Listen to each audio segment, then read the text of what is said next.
On Friday, December 15, we joined together again with our theme during Advent of Creator of the Stars of Night for this devotion. This is Pastor John.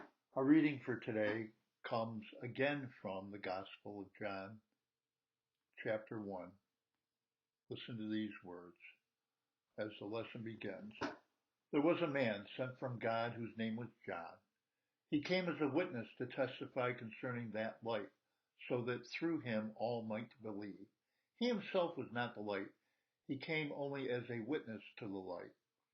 Out of his fullness we have all received grace in place of grace already given.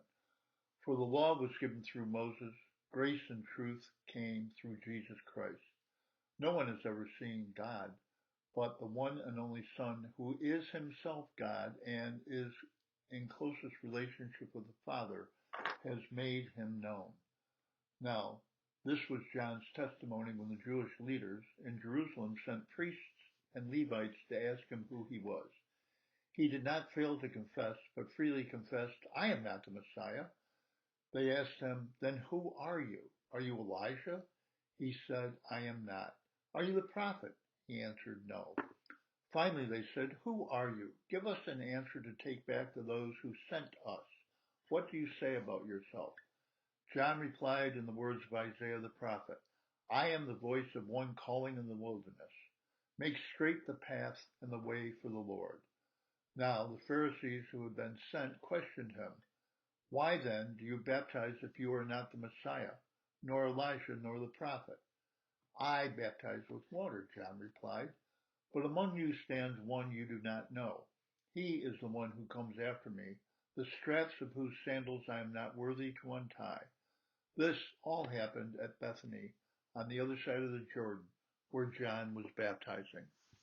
This ends our lesson, and the words of the devotion writer are these. When leading worship at Christmas time, one of my favorite moments in the liturgical year is watching when all the lights are turned off.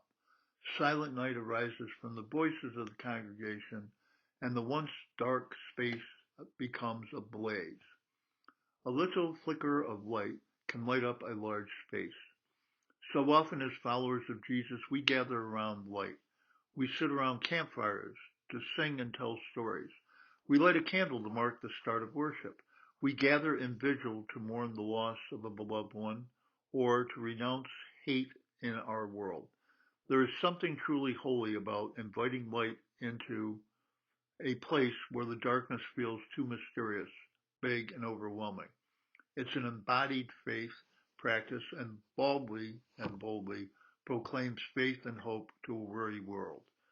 John the Baptist made it clear he himself was not the light, but he came to testify to the light. Where are you being called to bear God's light? Where do you need to testify that evil and death do not get the last word and that hope and love will win out? Holy One, your light shines in the darkness and nothing can overcome it or extinguish it. So shine in our hearts, O God.